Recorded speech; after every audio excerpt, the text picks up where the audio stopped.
안녕하세요. 채널의 애청자인 30대 여자입니다. 을이라는 단어는 흔히 친구 사이에 지켜야 할 마땅한 도리라는 뜻으로 많이 쓰이죠. 하지만 단순히 친구 관계뿐만 아니라 가족이나 직장 상사와 부하 사이에서도 이 을이라는 도의가 중요한 것 같습니다. 마땅히 나누어야 할 충실함은 어떤 관계에서든 신뢰의 밑바탕이 되니까요. 제가 많은 시간을 살아온 건 아니지만 곧 마흔이 되는 날을 앞두고 알게 된 게 있다면 내게 충실하고 평생 의리를 지킬 것 같은 인물은 나중에 스스럼 없이 예상치도 못한 배신을 할 수 있다는 것과 오히려 생각지도 못했던 인물이 제게 감동을 할 만한 의리를 지키는 게 인생이라는 거네요. 제 주변에 누구보다 의리에 살고 의리에 죽는 사람은 바로 저희 아버지실 겁니다. 전직 씨름 선수 출신의 아버지에겐 역시 씨름을 같이 하던 친구분들이 많았는데 저희 집에 놀러 오셔서 거하게 술을 드실 때면 늘 나오던 주제 중 하나가 씨름 기술과 대한민국 씨름의 미래에 대한 이야기, 그리고 경사조사할 것 없이 부르면 가장 먼저 달려오는 친구는 바로 한철호라는 거였습니다. 아저씨들은 얼큰하게 취한 상태에서 어린 제게 용돈을 쥐어주시며 꼭 아버지같이 의리를 잘 지키는 사람이 되라고 덕담을 하곤 하셨죠. 그렇다고 저희 아버지가 가족은 나 몰라라 하고 사나이의 우정만 지키는 분도 아니셨어요. 저희 아버지가 가장 충실하게 의리를 지켰던 건 무엇보다 바로 가족이었습니다. 어머니가 절 임신하셨을 때 아버지께서는 지방에서 경기 일정이 있으셨는데 어머니 뱃속에 있던 제가 더 빨리 세상에 나오고 싶었나 봅니다. 예정일 거의 2주는 더 빨리 산톡이 시작됐고 하필 그날이 아버지 경기가 있던 날이었던 거죠. 지방으로 가시던 아버지는 경기가 있는 체육관에 도착하자마자 병원에서 연락을 받으셨고 바로 경기는 다 집어치우고 혼자서 어머니가 있는 서울 산부인과로 오셨다고 해요. 아무리 경기가 중요해도 가족보다 더 중요하진 않다고 하면서 말이죠. 그런 아버지는 저의 정신적인 지주이자 또 누구보다 헌신적이고 가까운 친구 같은 분이었습니다.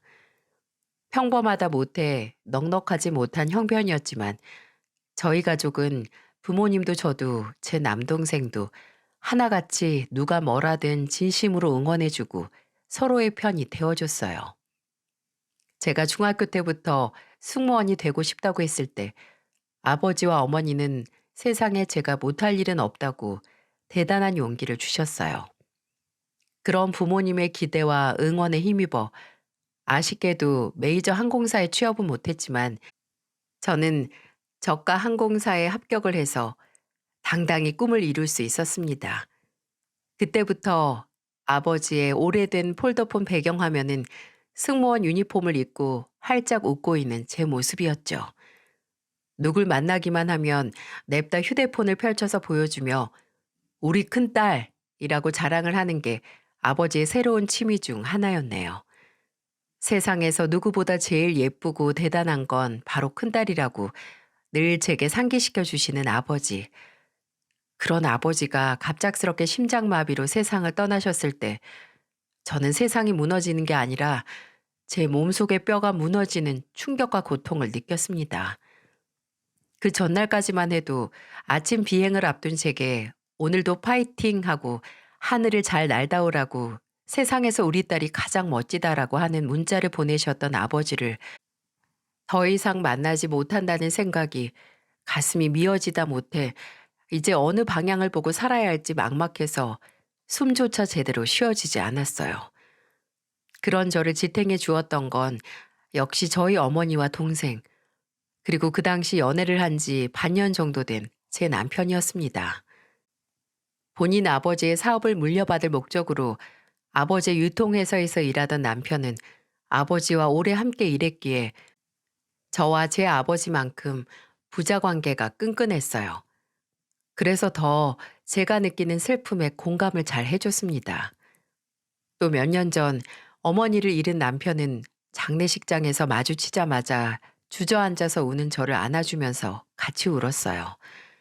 그리고 연신 제 등을 쓰다듬어주며 정미야, 이것도 다 지나가. 다 지나갈 거야. 너 이렇게 울면 아버지가 더 슬퍼하셔. 라고 말했죠. 또 3일 동안 제 곁을 지켰고 심지어 본인 회사 사람들까지 불렀어요. 왜 장례식에 조문객이 많고 시끄러울수록 바빠서 상주가 슬퍼할 틈도 없다고 하잖아요. 솔직히 그 당시에는 남편과 연애를 한 지 얼마 되지 않았고 서로 결혼에 대한 생각도 한 적이 없었는데 아버지의 장례식이 다 끝난 후에 불현듯 그런 생각이 들더라고요. 남편이 없었다면 아버지를 보내는 3일을 견디지 못했을 수도 있었을 거라고요. 그리고 남편도 그만큼 저에게 진심이었기에 그런 정성을 쏟을 수 있었던 거였죠. 저희는 그 후 1년 더 연애를 했고 결혼을 할 수 있었습니다. 남편에게는 2명의 시댁 식구들이 있었는데 화통하고 다정한 성격의 시아버지와 경찰 공무원으로 남편보다는 조용하고 신중해 보이는 인상의 시동생이었어요. 시아버지께서는 남편이 저를 결혼 상대라고 소개시켰을 때부터 저를 이미 가족으로 받아들이신 것 같았어요. 남편은 종종 아버지가 너랑 가라고 주셨어 라고 하면서 고급 호텔 레스토랑 식사권이나 또 제 생일에는 남편을 통해서 제게 꽃다발까지 보내셨죠. 이렇게 다정하신 시아버지라면 시집살이는 다른 동네 얘기겠다라고 생각했는데 결혼 전에 생각지도 못한 고민거리가 저를 기다리고 있었더라고요. 하루는 시아버지께서 밥을 사주신다고 저와 남편을 부르셨어요. 메뉴는 당연히 제가 한번 시아버지께 잘 먹는다고 했던 등갈비찜이었고요. 시아버지는 비닐 장갑까지 끼시고 등갈비 뼈에서 살을 발라내 제 앞접시에 놔주셨어요. 한참을 살코기로 배를 불리고 있는데 시아버지께서 이런 말을 꺼내셨어요. 민영이는 지 형보다 먼저 일찍 결혼해서 분가하고 큰 집에서 그나마 장남하고 같이 살아서 적적함은 없었는데 벌써 근영이 저놈 보내고 혼자 살 생각하면 가슴 한켠이 허전하구나. 저랑 근영 씨랑 자주 놀러 갈게 아버님. 그래, 그렇겠지. 근데 그것보다 정미야, 혹시 너만 괜찮다면 근영이랑 결혼하고 집으로 들어와서 사는 건 어떻겠니? 네? 아버님 댁에서요? 그래, 나야 서재도 안 쓰고 안방 하나 쓰니까 너희가 쓸 수 있는 방이 3개나 되고 거실도 주방도 널찍하니 세 식구가 살기에도 넓지. 나중에 손주 태어나도 문제 없고. 아휴, 내가 이런 말 특히 며느리인 너한테 더 부담스러울 것도 알고 나 역시 이런 말 하는 게 약한 모습 보이는 것 같아서 부끄럽다만 염치도 부끄러움도 무릅쓰고 이렇게 부탁하마. 애들 엄마 떠나고 둘째는 일찍 결혼해서 나가 살고 끝까지 남아준 장남 하나 정신적으로 의지하면서 살았는데 그마저도 없으면 내가 정말 힘들 것 같다. 미안하다 정미야. 결혼 전부터 너한테 이런 짐을 쥐어줘서 그냥 잘 한번 생각해보렴. 같이 사는 동안은 너 불편하게 하는 일 하나 없을 거다. 그저 정말 편한 가족처럼 그렇게 의지하면서 행복하게 살았으면 좋겠구나. 시아버지가 정말 좋은 분이고 같이 살아도 괜한 시집살이로 절 힘들게 할 일이 없다는 건 저도 알고 있었어요. 하지만 솔직한 심정으로는 시아버지와 함께 살면서 신혼생활을 하는 게 쉽게 생각할 일은 아니잖아요. 아무리 편해도 조금의 눈치가 보일 테고 잘못하면 내가 사는 집에서 편하게 있을 수도 없을 거고요. 시아버지도 남편도 너무 부담스러워하지 말고 제 선택에 맡기겠다고 했지만 어찌 부담감을 느끼지 않겠어요. 며칠을 고민하다가 저는 어머니께 이 일을 털어놨고 어머니는 씁쓸하게 웃으며 이렇게 말씀하셨어요. 네가 얼마나 잘하고 예뻤으면 그런 제안을 다 하셨겠니. 우리 딸 어른들한테 잘하는 것 때문에 오히려 곤란한 상황 돼서 어떡해? 그래도 저번에 상견례 때 보니까 사돈 어른이 네가 거절한다고 해도 미워할 그런 사람처럼 보이진 않더라. 용기 내서 제안해 보신 것 같으니까 그냥 신중하게 네 마음 가는 대로 결정해. 네가 무슨 선택을 하던 엄마도 또 송서방도 네 편 아니진 않을 테니까. 알았지? 너한테 뭐가 제일 우선인지 한번 생각해 봐. 어머니의 말씀을 듣고 며칠 더 고민을 했어요. 그리고 결정을 내렸죠. 결혼해서 시댁에 들어가서 시아버지와 함께 사는 걸 말이죠. 아마 제가 무슨 착한 아이 콤플렉스나 결혼 전 너무 시댁의 눈치를 보고 결정했다고 생각하실 수 있겠지만 제게 제일 우선인 게 뭔지 생각하라는 어머니의 말에 이런 결정을 내릴 수 있던 거였어요. 일단 제게 가장 중요한 건 바로 가족이고 또 가족의 빈자리가 무엇으로도 채울 수 없고 나이가 들면 들수록 그 고통과 슬픔은 상쇄되긴 하지만 그리움은 더 커진다는 걸 누구보다 잘 알기에 혼자 사는 게 두렵다는 시아버지의 말을 그냥 흘려들을 수 없더라고요. 나중에 후회하느니 제 불편을 감수하는 게 더 낫겠더라고요. 근데 제가 감수해야 할 불편은 생각보다 그리 심하지 않았어요. 아니, 오히려 시아버지와 함께 살면서 제가 이 정도로 뻔뻔한 사람인가 하는 의문이 들기도 했답니다. 시아버지께서 함께 생활을 하면서 청소나 빨래나 뭐 음식 같은 살림은 신경도 쓰지 말라고 하시긴 했어요. 일주일에 3번 아주머니께서도 오시니까 저도 일을 하는 사람이라서 그냥 나가서 일 잘하라고 집에 오면 그냥 쉬기만 하라고요. 그래도 어찌 정말 아무것도 안 할 수 있겠어요? 그래서 제가 비행이 없어서 쉬는 날이나 일찍 들어오는 날 빨래라도 하자라고 하면 어디서 알고 나타나신 건지 헛기침을 하시면서 제 주의를 딴 곳으로 돌리셨습니다. 지금 TV에서 재미있는 거 하는데 누가 나랑 같이 안 봐주나? 좀 귀여우시죠? 시아버지에 대한 또 귀여운 일을 말해보자면 제가 결혼을 하고 몇 달 지났을 때 시아버지께서 외출이 좀 잦아졌을 때가 있으셨어요. 사실상 회사는 거의 은퇴를 하신 거나 마찬가지라서 남편이 대표로 도맡아 일을 하고 있어서 일주일에 3번 정도 잠깐 현장 출근하시는 것 빼고는 거의 집에 계셨거든요. 근데 이상하게 회사에 안 나가시는 날에는 하루에 2~3시간씩 꼭 외출을 하신 겁니다. 솔직히 저도 남편도 시아버지에게 연애하는 상대가 생긴 줄 알았습니다. 그래서 언제 물어보나 간을 보고 있는데 시아버지께서 딱 질문하기 좋은 자리를 마련하셨어요. 제가 비행이 끝나고 집에 도착하는 시간과 남편이 퇴근하는 시간이 얼추 맞아서 같이 집에 들어간 적이 있었는데 그날은 시아버지께서 남편에게 다른 길로 빠지지 말고 바로 집에 오라고 하신 날이기도 했죠. 집에 들어가자마자 너무 좋은 냄새가 나는 거예요. 주방에서 달콤하고 매콤하고 고소한 음식 냄새가 나서 저도 남편도 현관문 들어서자마자 진짜 홀린 것처럼 주방으로 달려갔는데 정말 여백 하나 남지 않고 먹음직스러운 가정식이 꽉 찬 식탁이 저희를 기다리고 있더라고요. 저와 남편은 그 식탁 앞에 앉아서 저희에게 왔으면 어서 앉으라는 시아버지를 보고 눈빛을 교환했어요. 아, 오늘이구나. 오늘 시아버지가 만나는 사람이 있다고 고백하시려나 보다 했네요. 아버지, 어쩐 일이세요? 오늘 누구 생일도 아닌데. 뭐 좋은 소식 알려주실 거 있으세요? 어머, 이거 진짜 맛있다. 아버님, 이 갈비 소스 시판용 아니죠? 오늘 아주머니 오시는 날도 아닌데 따로 출장 요리사라도 부르셨어요?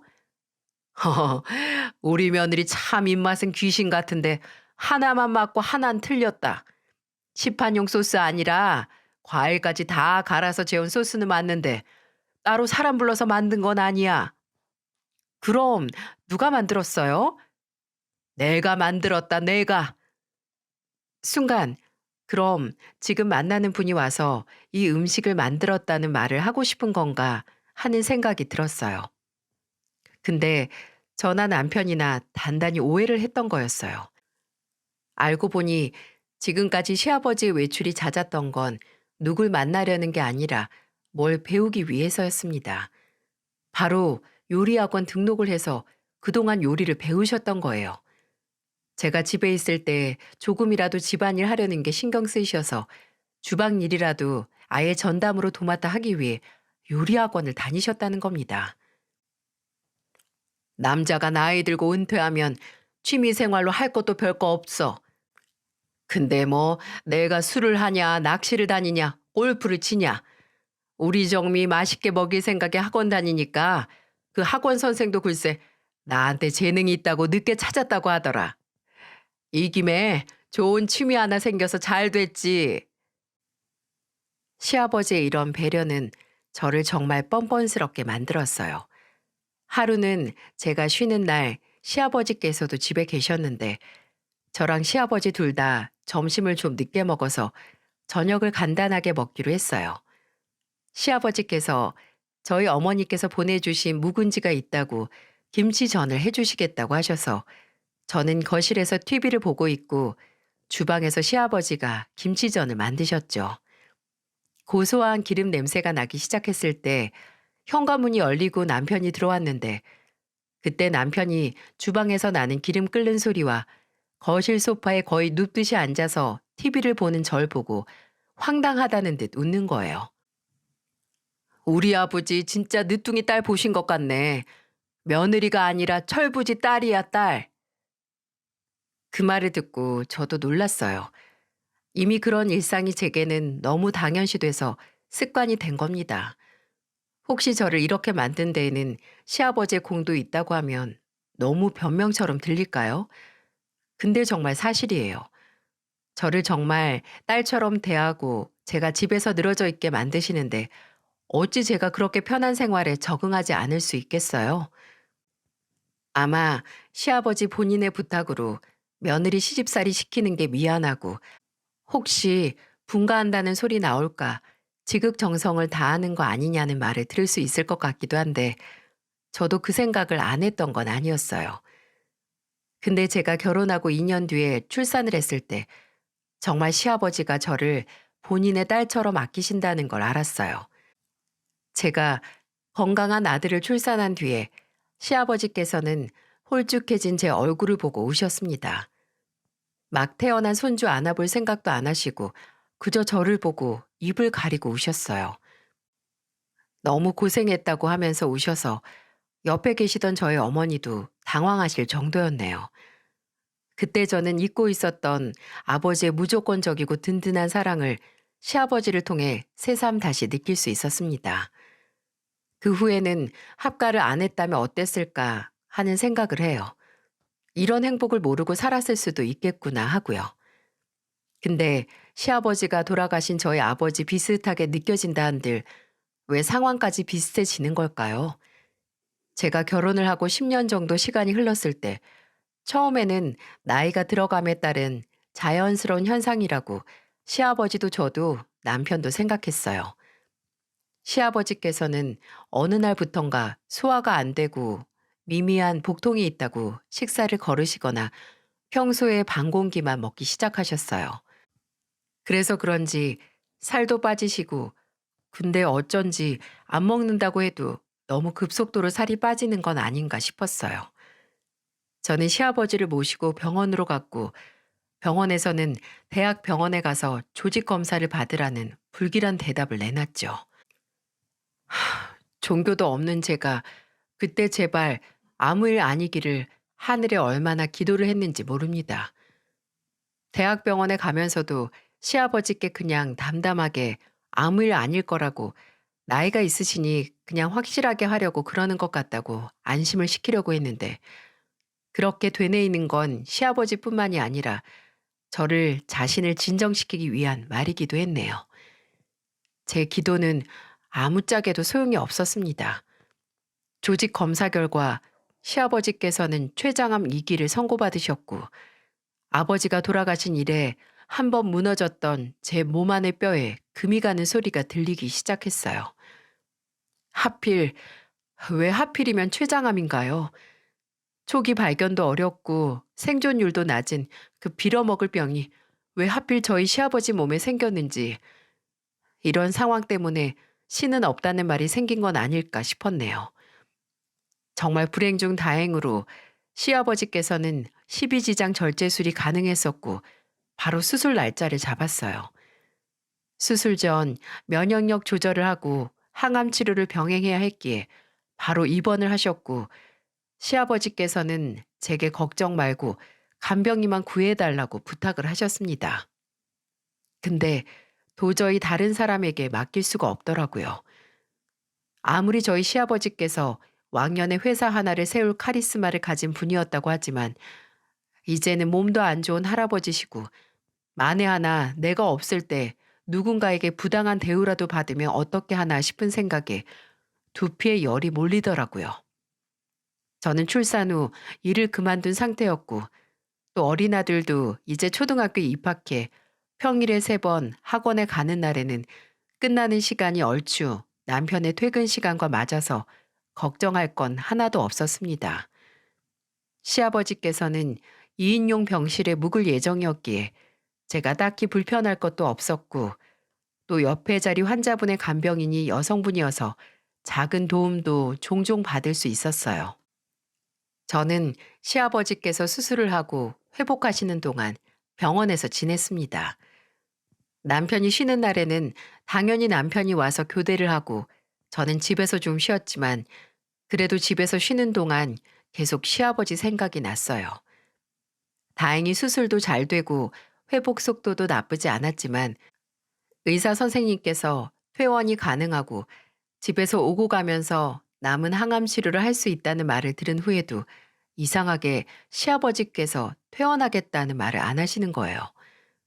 그리고 수술 후에는 하루에 한 번씩 꼭 제게 그만 집에 가고 이제부터 간병인을 쓰자는 소리를 하셨고요. 딱 봐도 퇴원해서 집에 가면 제가 더 신경 쓰고 고생할 것 같다고 생각을 하셔서 병원이 답답해도 퇴원한다는 소리를 안 하시는 걸로 보이더라고요. 저는 그런 시아버지에게 진지하게 말씀을 드렸죠. 아버님, 저 이렇게 아버님 돌봐드리는 거 아버님만을 위해서 하는 게 아니라 제가 나중에 후회하기 싫고, 집에서 행여 아버님께 무슨 일 생겼을 때 곁에 없었다는 죄책감 느끼기 싫어서 이러는 거예요. 저 자신을 위해서 하는 일이기도 하니까 안 미안해 하셔도 되고 그냥 고마워 하시기만 하면 돼요. 우리 며느리가 이렇게 착하고 나를 아끼는구나. 그 마음만 알아주셔도 충분하다고요. 다행히 시아버지께서는 제 진심을 알아주셨습니다. 간병인을 부르라는 말 대신 매일 하루에도 몇 번씩 고맙다, 애쓴다, 장하다, 대단하다라는 말을 하시기 시작했고, 먼저 퇴원해서 집에 있고 싶다는 말을 꺼내시기도 했어요. 그래서 시아버지는 정말 오랜만에 집으로 돌아오셨고, 집에서 제 도움을 받으며 남은 항암 치료에 매진을 하셨습니다. 솔직히 편찮으신 시아버지를 집에서 돌보고 수십 번을 병원을 오고 가며 보호자 역할을 하는 게 힘들지 않다면 거짓말이겠죠. 하지만 제가 노력을 하는 만큼 시아버지께서도 어떻게 해서든 빨리 나으려는 의지를 보여주셨기 때문에 저도 단 한순간도 더 편하거나 대충 할 수가 없었어요. 시아버지께서는 꽤 긴 병원 생활과 기력 저하로 몸에 근육이 많이 빠지셨는데, 그래서 집에서 거동을 하실 때 지팡이를 짚고 움직이셨어야 했어요. 그래서 식사하실 때는 제가 그냥 편하게 드시라고 반까지 트레이형 탁자에 식사를 차려서 가져다 드리려고 했거든요. 근데 시아버지께서는 그걸 거부하셨어요. 밥 먹을 때만이라도 아프기 전처럼 우리 정미 얼굴 마주하고 같이 먹어야지. 저와 마주보고 맛있는 거 먹을 때만은 본인이 아프다는 걸 잊는다는 시아버지. 그 말을 듣고 난 후에는 늘 주방 식탁에서 시아버지와 함께 밥을 먹었습니다. 시아버지께서 편찮으시기 전 일상처럼 말이죠. 왜 아픈 사람보다 그 사람을 돌보는 사람이 오히려 안팎으로 병이 든다고 하잖아요. 근데 시아버지께서 항암 치료를 받으시고 1년 정도의 시간이 흘렀을 때 다행히 저는 설마 이 순간이 마지막이면 어쩌나 하는 불안감 빼고는 병든 곳이 없었습니다. 차라리 조금이라도 더 시간을 보내면 좋겠다는 생각에 힘든 것도 감수할 수 있었어요. 근데 그 병은 제가 아니라 다른 사람에게 찾아왔더라고요. 거동이 불편해진 시아버지를 옮기고 행여 다치실까 씻는 걸 돕는 것처럼 힘쓰는 일은 남편이 맡아서 했어요. 그래서 시아버지께서 퇴원하신 후에는 계속 퇴근하자마자 집에 와서 시아버지 샤워 수발을 들고 옷 갈아입는 걸 돕고 난 후에 하루 종일 시아버지 곁을 지킨 제게 휴식 시간을 줬던 게 남편이었습니다. 당연히 일 끝나고 쉬지도 못하고 편찮으신 아버지 보는 게 힘들었겠죠. 정말 가족이고 자식이라는 생각으로 버틴 건 저뿐만이 아니었을 겁니다. 근데 생각의 유효기간이 딱 1년이었을까요? 어느 순간부터 남편이 평소보다 늦게 들어오고 술을 마시고 들어오기 시작했어요. 뭐 처음에는 제게 미안하다고 하긴 하더라고요. 거래처랑 미팅 후에 회식을 안 할 수 없어서 그랬다고, 미안하다고, 주말에는 본인이 아버지랑 시간을 보낼 테니 푹 쉬라고 하면서요.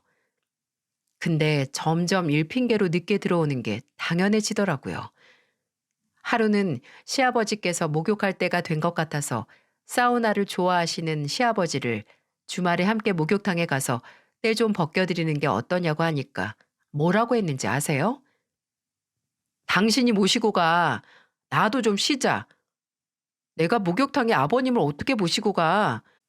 아니, 입구 앞까지 모시고 간 다음에 들여보내고 아내 세신사한테 맡기면 되잖아. 당신 지금 생각이 있어? 안 그래도 다리에 힘도 없으신데 그러다가 목욕탕에서 넘어지시기라도 하면 어쩔 건데. 안 그러면 하루만 사람 불러서 맡기던가. 왜? 이제 아버지 수발 드는 거 지쳐서 나한테 점점 떠맡기려고? 장난해? 떠맡기긴 내가 뭘 떠맡겨. 하루 종일도 아니고 그 몇 시간 아버님이 좋아하시는 사우나 아들이 좀 모시고 가라고 하는 게 떠맡기는 걸로 느껴지니? 그럼 당신이야말로 매번 일핑계로 나한테 당신 아버지 떠맡긴다는 생각은 안 해봤어? 남편은 마치 초조하고 불안해서 한껏 예민한 사람처럼 굴었습니다. 무슨 말만 해도 뾰족하게 굴고 버럭 화를 낼 때가 늘었어요. 술을 마시고 들어와 애꿎은 물건에 화풀이 하는 날도 있었고요. 남편이 원래 폭력적이고 다혈질적인 성향이 있다는 걸 알았다면 모를까. 정말 안 그러던 사람이 이상 행동을 시작하자 걱정까지 될 정도였죠. 대체 무슨 일이 있길래 이 사람이 이렇게 변하나 하고요. 하지만 정말 이 자리를 빌어 말하고 싶은 게 하나 있는데 극단적인 상황으로 사람이 변하는 게 아니라 그냥 평화로운 일상에서 보지 못했던 그 사람의 본질적인 모습이 튀어나오는 거라고요. 예민하고 신경질적인 모습에는 다 이유가 있었습니다. 하루는 감 몇 개 깎아서 시아버지 방으로 들고 갔는데 시아버지께서 정말 처음 보는 표정으로 전화를 받으시면서 크게 화를 내고 계시더라고요. 뭐? 세무조사? 대체 얼마나 해먹었길래 갑자기 세무조사 대상이 됐다고 연락이 와? 시아버지가 통화하고 있던 사람은 다름 아닌 시아버지 회사의 직원이었어요. 회계팀 팀장이라는 직원은 시아버지께서 투병을 하시며 1년간 아예 회사에 나가시지 않는 동안 아들이자 대표 자리에서 일하는 남편이 벌인 어처구니 없고 겁없는 짓에 대해 참다 보고하기 위해 전화를 한 거였어요. 남편이 회사 일 외적으로 동업자 하나와 투자 사업을 하나 시작했는데 이건 저도 몰랐던 사실이었어요. 문제는 그 투자 사업에 쓰인 돈이 시아버지 회사 자금이었다는 겁니다. 직원이 보기에는 잠깐 쓰고 이웃 남으면 채워 놓으려 한 것 같은데 일이 제대로 풀리지 않았고 자금에 구멍이 난 상태에서 거래처의 계약금도 밀리고 이러다가는 직원들 월급도 밀릴 것 같다고 심지어 이번에 일이 꼬여서 세무조사까지 들어오게 됐다는 충격적인 소식이었죠. 시아버지께서 지금 투병으로 힘드신 건 알지만 회사를 위해서 대표인 아들과 대화를 해보셔야겠다고 말입니다. 그렇게 크게 화가 난 시아버지의 모습은 결혼 생활 10년이 넘는 기간 동안 처음 봤어요. 그날 저희 집에는 전쟁이 일어났습니다. 시아버지는 퇴근한 남편에게 들고 있던 책을 냅다 던져버리시며 책임을 물었습니다. 어떻게 네가 나한테 이럴 수 있냐?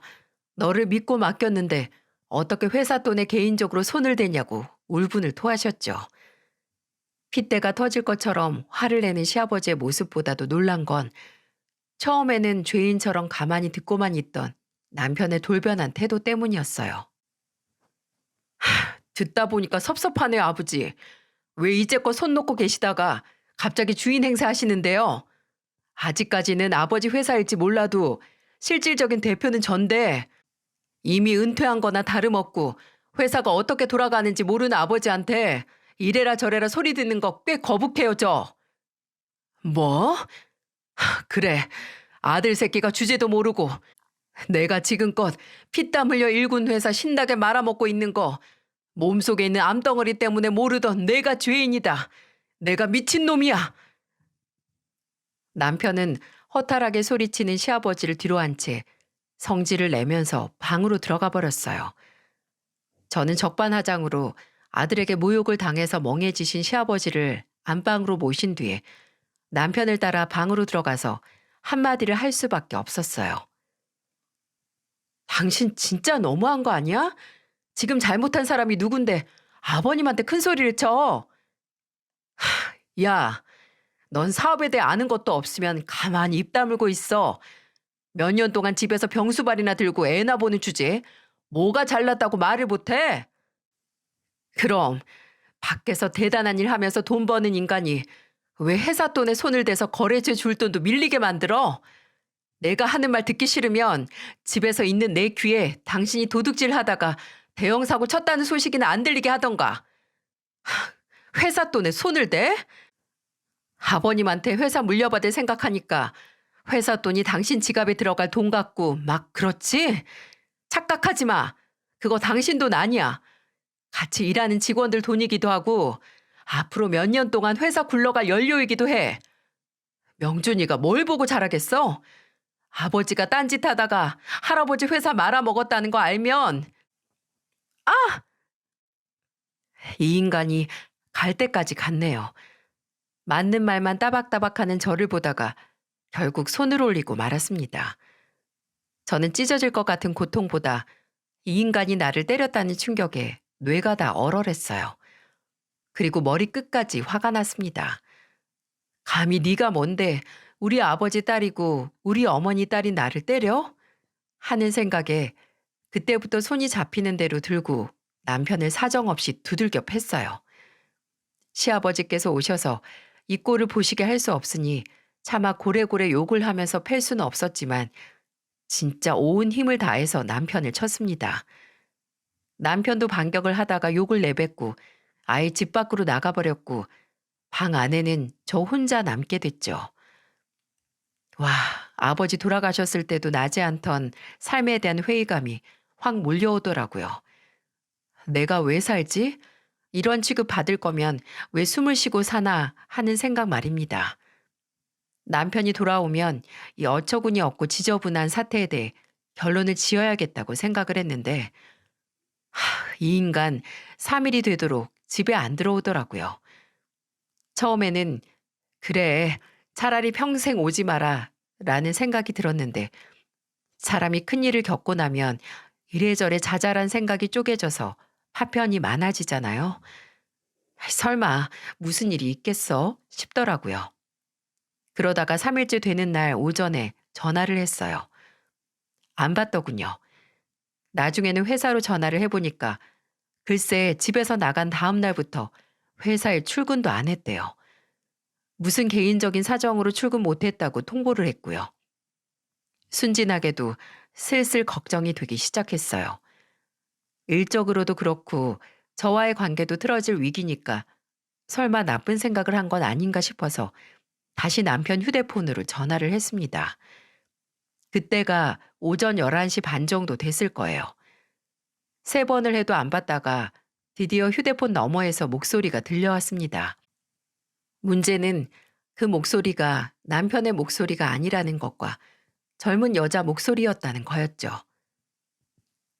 예, 여보세요? 송근영 씨 휴대폰 아닌가요? 지금 전화 받으시는 분은 누구시죠? 송근영 씨는 어디 있고요? 아, 지금 오빠 자고 있는데 일어나면 이 번호로 전화 왔었다고 전화할게요. 그럼 엿을 이런 식으로 먹이나요? 오빠? 자고 있다? 더 생각할 필요 없이 이 인간이 밖에서 헛짓거리를 하고 있다는 게 명확해졌습니다. 그날 저녁 남편과 싸운 후로는 며칠째 힘이 없으신지 시아버지께서는 일찍 잠에 드셨고 저는 남편을 기다렸습니다. 밤 12시가 다 되는 시간에 정말 태어난 얼굴로 기어 들어오더라고요. 양복 자켓을 침대에 던지면서 옷을 갈아입는 인간에게 말했어요. 집에서는 아내 패고 나가서 다른 여자랑 3일 동안 놀고 오니까 기분이 좀 나아졌니? 바람이 그 지랄병에 도움이 좀 됐어? 허, 말 조심해라 너. 그리고 바람은 무슨 바람이야? 술집에서 잠깐 만난 애랑 시간 좀 보냈다고 바람이라고? 네가 집에만 있다 보니 감이 떨어지긴 했구나. 남자가 일하면 이런 일도 있고 저런 일도 있는 건데 아주 딴 여자랑 눈 맞은 거 아니냐고 쌍심지 켜는 거 보기 추해. 그럼 너는 아버님 사업 복에 겨워 물려받은 주제에 꼴의 대표라고 여자 사서 놀고 다니면서 감이 좀 생겼니? 헛소리 좀 작작해. 너 나가고 나서 회사도 안 나갔다며? 술집 여자랑 노느라고 무단결근한 회사 대표가 왜 그렇게 혓바닥이 길어? 아, 진짜. 저번부터 진짜 주제 넘게 구네. 야, 안 그래도 한번 말하려고 했는데 너 우리 아버지 무슨 담보로 잡고 나한테 이래라 저래라 구는 거 아주 불쾌해? 우리 아버지가 무슨 너 기 살려주는 도구야? 집에서 편하게 쉬면서 아버지 말동무 좀 했다고? 지가 무슨 대단한 사람 되는 양 말 보태는데 작작 좀 해라. 어? 작작 좀. 뭐 아버지가 너 예뻐한다고 이제 아들 버리고 아버지한테 붙으려는 거야? 뭐 그런 거야? 이 쓰레기 같은 새끼야. 머릿속에 대체 뭐가 든 거야? 어떻게 네 아내랑 아버지를 두고 그딴 추접하고 더러운 말을 입에 담아? 그리고 너는 내가 거동 불편한 네 아버지 부축 좀 해라. 씻는 것 좀 도와라 하는 게 주제 넘게 명령하는 걸로 들리니? 참, 너처럼 회사 대표 자리까지 앉아서 열등감 피해의식에 쩔어서 살기도 어렵겠다. 뭐 무능하고 돈 까먹는 대표라고 회사 직원들이 무시하고 왕따라도 시켜? 밖에서 얼마나 대접을 못 받았길래 집에서 아버지 좀 챙기라는 말을 그렇게 꼬아서 듣니? 신기하게. 그래서 밖에서 돈만 주면 대표님, 대표님 하면서 떠받들어주고 뭐든 해주는 여자 만나는 거야? 야, 내가 밖에서 여자만 만난 줄 아냐? 네 그 주제 넘는 잔소리 더는 듣기 싫어서 이혼 전문 변호사도 만나고 왔다. 왜? 내가 그동안의 정을 생각해서 나중에 말하려고 했는데 너 좀만 기다려. 이혼 소장 날라오면 이 집에서 나갈 생각하라고. 뭐 너 없으면 우리 아버지 봐줄 사람 없는 줄 알아? 차라리 돈을 써서 요양병원에 맡기는 게 100배, 1000배 낫지. 너 지금까지 무슨 요양보호사 쓰는 기분으로 나한테 아버님을 맡겼던 거야? 어쩜 이러냐? 어떻게 그런 모습을 지금까지 숨기고 살았어? 나도 궁금하다. 내가 어떻게 참고 살았나? 그래도 내가 양심은 있지. 위자료 넉넉하게 챙겨줄 테니까 나중에 울고불고 매달리지나 마. 그래, 밖에서도 돈으로 여자 사고 다니니까 집에 있는 아내도 돈이면 다 해결되는 존재로 보이겠지. 근데 너야말로 주제 넘게 딴 일 하다가 회사에 구멍난 자금도 채워 넣어야 하는데 나한테 줄 돈은 있니? 어디 가서 너 팔아도 그 돈 다 못 만들 텐데 무리하지 마. 남편은 상관 말라며 양복을 몇 벌 챙겨서 또 집을 나가버렸어요. 이혼 전까지 제 얼굴 보고 살 자신 없다는 소리를 하면서 말이죠. 이런 인간 때문에 상처받고 괴로워하는 게 자존심이 상하긴 했지만 지금까지 함께 살아온 세월이 허무해져서 무너지는 자존감은 어쩔 수 없더라고요. 밤새 온갖 생각을 하다가 제가 결혼하기 전 저희 어머니께서 제게 해준 얘기를 떠올리며 마음을 정리했습니다. 무슨 일이든 제게 가장 우선인 걸 생각하라고 말이죠. 이제는 저뿐만 아니라 제 아들에게도 우선인 걸 생각해야 했기에 도저히 이런 쓰레기 같은 인간과 함께 아이를 키울 수 없고 저 또한 이런 대접을 받으면서 살 필요가 없다고 생각을 했어요. 근데 남편과의 이혼을 결심하고 가장 먼저 생각난 건 곧 헤어질 그 인간도 아니고 제 아들도 아닌 바로 시아버지였어요. 제가 이혼하고 이 집을 나가면 시아버지께서 혼자 남게 된다는 걸 생각하니 먹먹해지더라고요.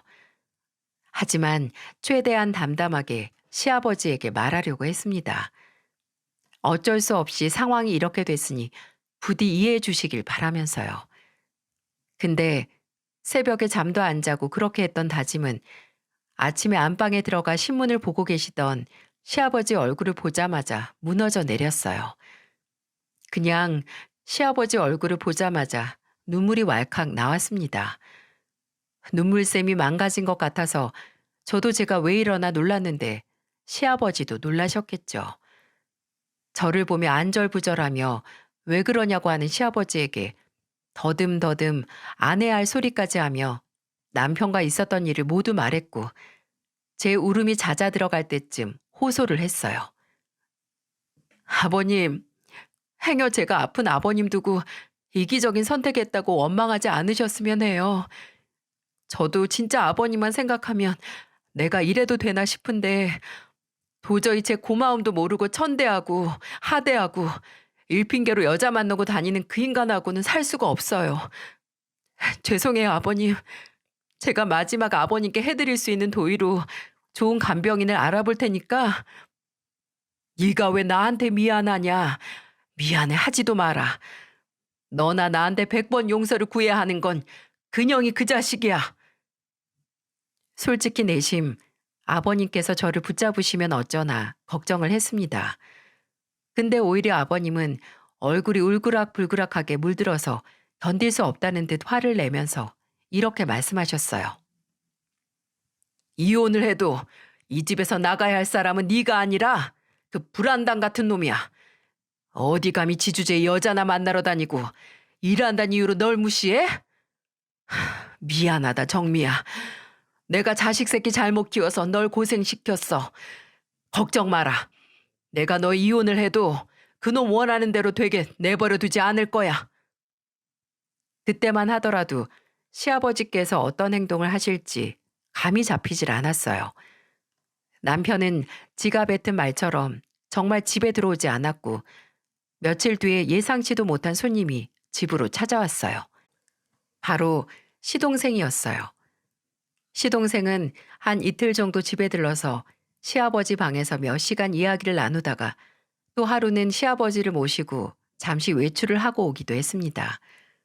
시아버지는 의아하게 생각하는 제게 그저 걱정 말라는 말만 하실 뿐이었죠. 그렇게 열흘 정도 지났을까요? 이혼하기 전에는 집에 발도 안 들이겠다는 인간이 얼굴이 백지장이 돼서 집에 왔더라고요. 아버지, 아버지 어딨어? 아버지, 아버지, 어떻게 나한테 이럴 수가 있어요? 미친놈처럼 시아버지를 찾던 남편은 화장실에서 나오시는 시아버지를 발견하더니 성큼성큼 걸어가 돈을 구걸하는 거린처럼 호소를 하기 시작했어요.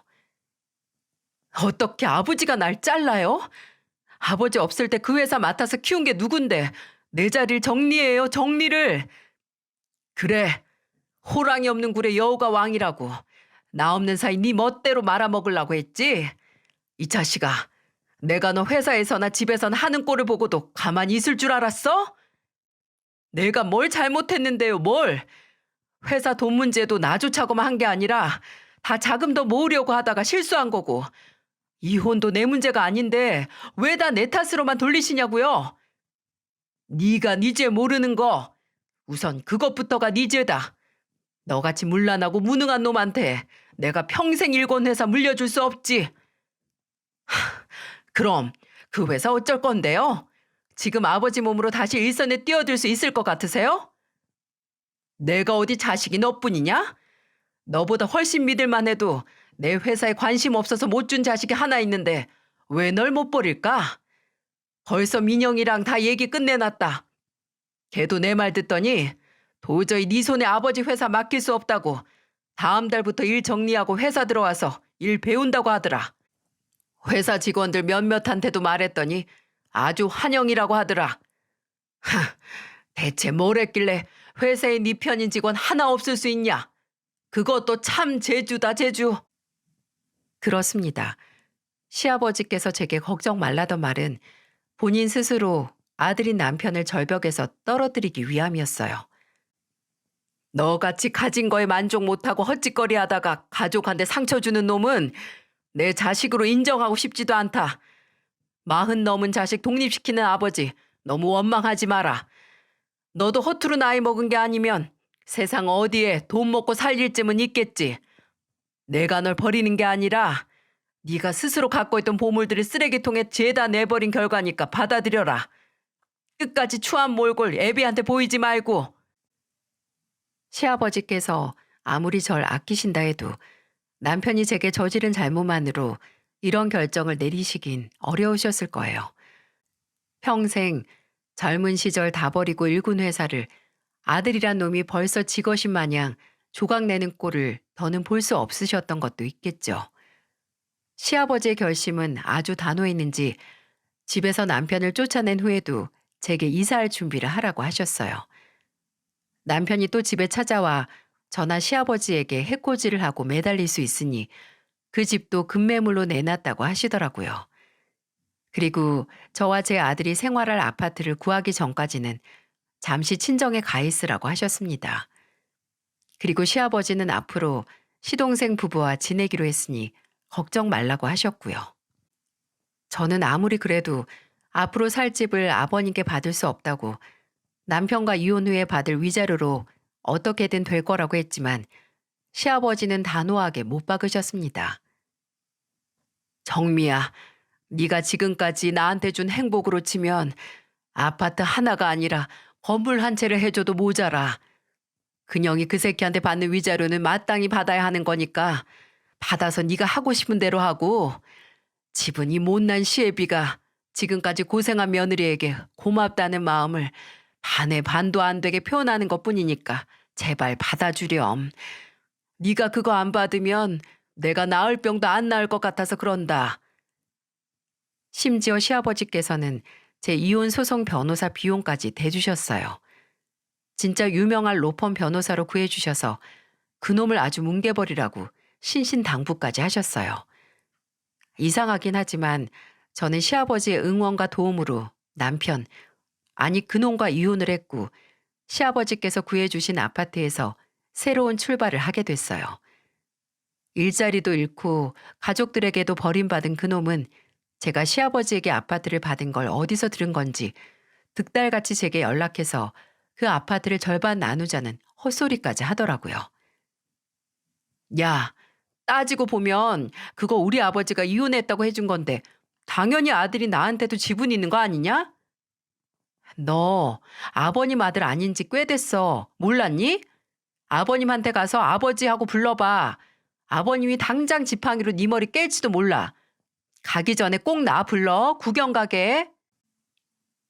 10년이 넘는 결혼 생활이 무색할 정도로 이혼 후 모든 게 만족스럽고 후련했지만 이혼 후 단 한 가지 슬픈 점은 역시 시아버지를 자주 만나지 못한다는 거였어요.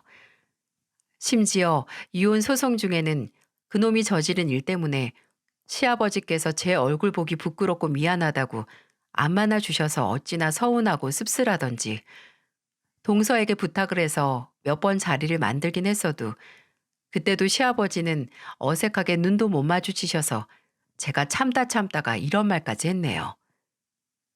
아버님, 그놈하고 제가 이혼했다고 저랑 아버님 사이가 달라지지 않아요. 평생 절 딸처럼 생각하신다고 하셨으면서 딸을 이런 식으로 버리세요?